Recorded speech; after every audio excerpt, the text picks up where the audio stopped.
I have no fucking words as to how the hell that took place. I just don't fucking know. What's up, YouTube? It's your boy Nash here. Welcome back to the channel. What a Fastlane premium live event. History was truly made tonight. But before we get started with the results of Fastlane, the road to 200 subs is now over, and we are now on the road to 500 subs. Who knows? Maybe we might hit 500 subs by the end of the year. Only time will tell. But as I have said in previous videos, if this channel does get to 500 subs, I will open up this Korean LOB booster box in its entirety on the channel that I got from my partners over at Collector Store, so be sure to check them out. Link and address will be in the description below. By checking them out, not only does it support them, it also supports the channel, and I would greatly appreciate it. On the hopes of potentially pull a Blue Eyes White Dragon, a Dark Magician, a Red Eyes Black Dragon, a piece of Exodia, Monster Reborn, Pot of Greed. The possibilities are out there. However, if this channel gets to 1,000 subs, I will open up this first edition Toon Chaos box in its entirety on the channel that I also got from my partners over at Collector Store, on the hopes to potentially pull my second ever Collector's Rare. Because it wouldn't be the first time that I pulled a Collector's Rare, because I also pulled this. Freshly pulled from my Genesis Impact box opening that I did a while back is a Collector's Rare Beat Cop from the Underworld. This thing looks absolutely incredible. I'm planning to get this card graded at some point. I just don't know when exactly. But with that being said, guys, if you guys want to see those boxes get opened, maybe you guys want more episodes of WWE's Biggest Issue. Maybe you guys want more episodes of Yu-Gi-Oh's Biggest Issue, deck profiles, card discussions, WWE topic videos, or maybe, just maybe, you guys want some premium live event predictions and results. Well, if you guys want all of that and more, my channel is the place to be. So if you guys are new to the channel, and I know that a lot of you guys are, make sure you guys subscribe to the channel, turn on the notification bell, and follow me on all of my social media. My ads will be in the description below, and also the info to my fan mail, it will also be in the description as well. And make sure you guys smash that thumbs up button on this video as well. And I want you guys to post in the comments below, answering the question of the day, which is this: who actually the same question that I asked for Payback or for No Mercy. What would you consider to have been match of the year? Let me know down in the comments below. And by match of the year, I mean among the card from Fastlane, what would you consider to be match of the year? Let me know down in the comments below. And let's kick this off with the first matchup, which was for the undisputed tag team titles, as the Judgment Day's Finn Balor and, of course, Senior Money in the Bank Damian Priest defended the titles against the very strange tag team of the American Nightmare Cody Rhodes and main event Jey Uso. Honestly, this was a bit of an interesting matchup, but I'm gonna be doing I'll be doing a complete in-depth review of the card on Monday's episode of WWE's Biggest Issue, so get ready for that. But this was just for the record, okay? Just for the record, we did not expect Cody Rhodes and Jey Uso to be a tag team. We never expected it. This was back and forth. Even with the Judgment Day, even with the rest of Judgment Day, Dominic Mysterio, Rhea Ripley, and JD McDonough, even with all of that, and even with all of the interference and everything else, Cody Rhodes was able to hit Finn Balor with Crossroads for him and Jay to become the undisputed tag team champions. Here's the kicker. Get this. This would make Cody Rhodes now a 7-time tag team champion, and Jey Uso a 9-time tag team champion. Think about that. That right there is just incredible. This proves that when it comes to Cody Rhodes and Jey Uso, tag team wrestling is their specialty.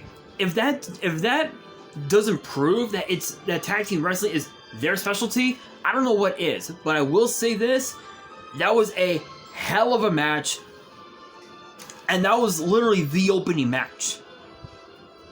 But we now move into a 6-man tag team match between the team of Bobby Lashley and the Street Profits against the LWOs, Santos Escobar, and the United States Champion Rey Mysterio, the Hall of Famer. But the question is, who would become their tag team partner? Who did Rey make the call to? Well, literally most of the match, up until the final moments of the match, it was literally a handicap match. But we did not expect what would happen next. It was back and forth. Right as when Rey Mysterio was about to make a tag to practically nobody, Carlito, of all people, a former United States champion in his own right, and a former Intercontinental champion, and a former multi-time tag team champion, makes his way to the apron, makes the tag to Rey Mysterio, and hits a backstabber on not on Dawkins, on Montez Ford, a backstabber. The same backstabber that won Carlito said US titles, said IC titles, said tag titles, that made him famous to win the match for the LWO. Now the question becomes this. 2 questions. 1, is Carlito back full time? And 2, is he going to join the LWO like he did at Backlash, which was the last time we saw him, was actually at Backlash during the match between Bad Bunny and Damian Priest in that San Juan street fight. Only time will tell. Guess we will have to wait until SmackDown this coming Friday. But this upcoming Friday's episode of SmackDown is going to be very, very interesting, to say the very least. But we now move on to the second of 3 titles that were defended. This one was for the WWE Women's title, as Io Sky defended against Charlotte Flair and Asuka, 2 first ballot Hall of Famers. This was literally everything you would expect out of a triple threat match in the women's division. Like you look at Charlotte Flair, right? Charlotte Flair, she's got the technical prowess.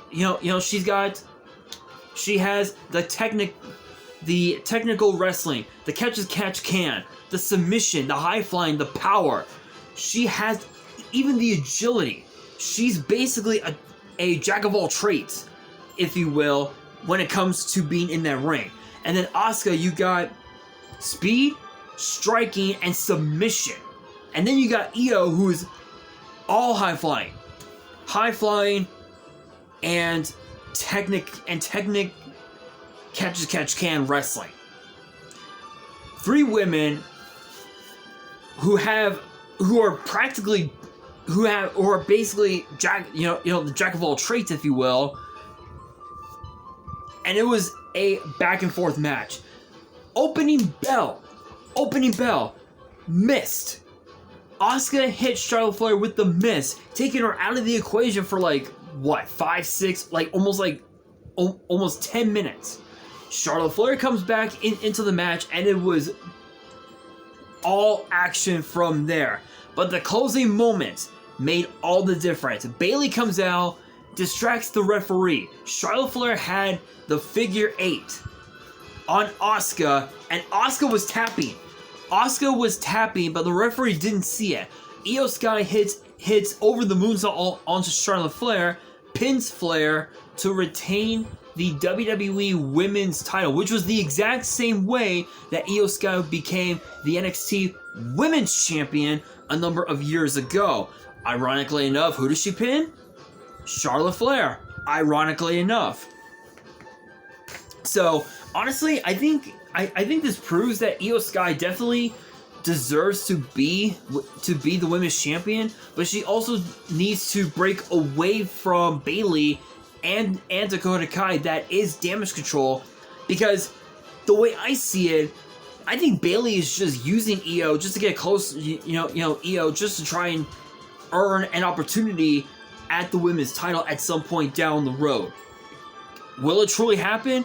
Only time will tell, but congrats to Io on retaining the title. But we now move into the first of two main events. This was truly main event worthy, as the megastar LA Knight, teamed up with the GOAT, 16-time world champion John Cena, to take on the Bloodlines Jimmy Uso and Solo Sikoa.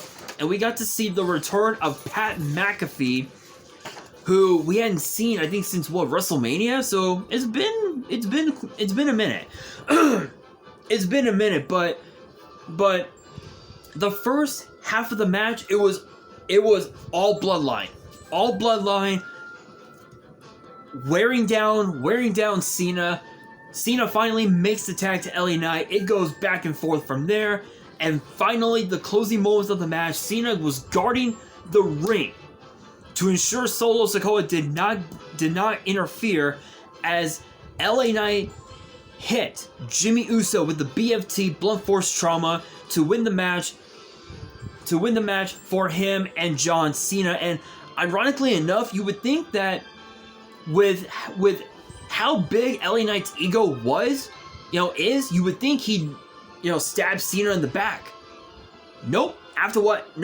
That wasn't the case. After what happened at Payback, John Cena raising LA Knight's hand on that stage as a sign of respect, they actually pulled it off. So with Roman Reigns now coming back to SmackDown next week, the question becomes this: there are quite a few questions that are left unanswered, including the question of what will his thoughts be on Jey Uso being on Raw as a tag team champion now? 2, what are his thoughts on the passing of Bray Wyatt? Because everyone knows that Bray Wyatt and Roman Reigns had a lot of history together. They even teamed up together at one time to fight the League of Nations.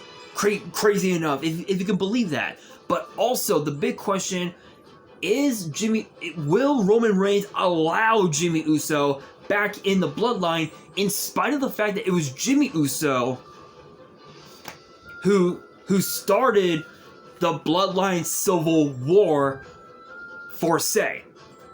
Only time will tell. We will find out this Friday on SmackDown, but congrats to LA Knight picking up a massive victory over a former tag team champion in Jimmy Uso. LA Knight's gonna go places. He is gonna reach the top at some point. Maybe it might be against Roman Reigns at Crown Jewel, because we now know Crown Jewel will be the next premium live event, and then Survivor Series, and from what I understand, also Deadline. NXT Deadline will be the final PLE of the year. Can't wait for those three. It is going to be wild. But we now move into the main event, and I'm going to be honest, this was one of the damnedest matches I'd ever seen in quite some time. Seth freaking Rollins, Shinsuke Nakamura, the World Heavyweight Championship, last man standing. We knew Shinsuke was going to target the back, and he did, with nunchucks.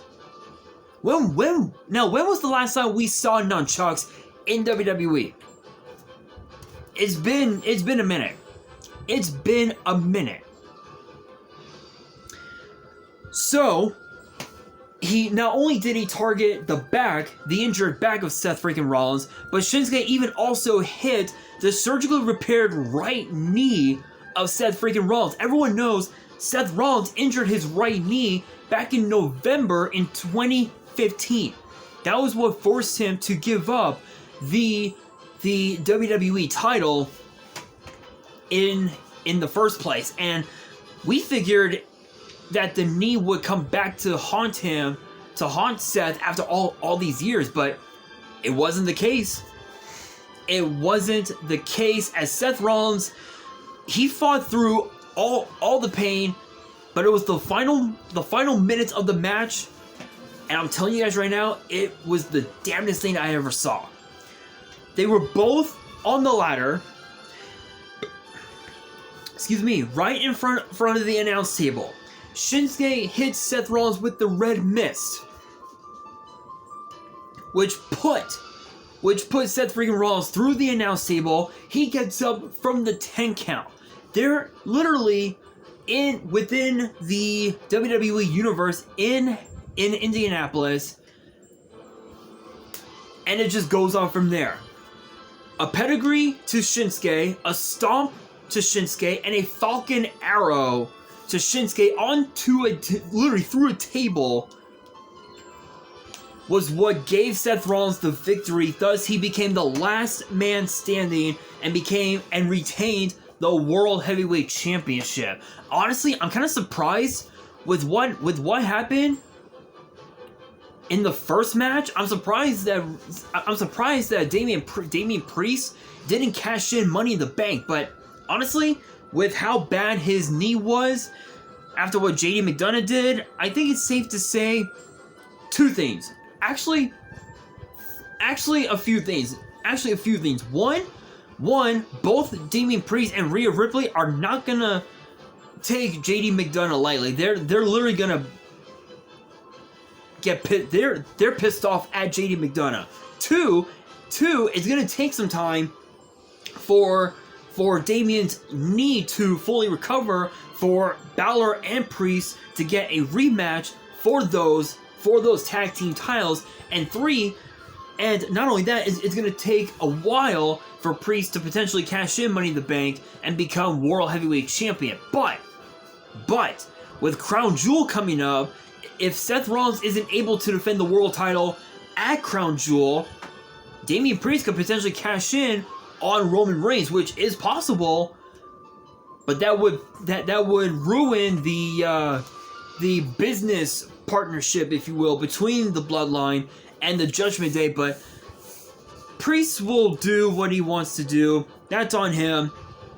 But with that being said, guys, that will do it for today's video. Hopefully you guys enjoyed. If you did, make sure you guys smash that thumbs up button. If you guys are new to the channel and you guys want more premium live event predictions and results in the future, make sure you guys subscribe to the channel, turn on the notification bell, and follow me on all my social media. My ads will be in the description below, as will the info to my fan mail. It will also be in the description as well. And on that, this is your boy Nash, signing out.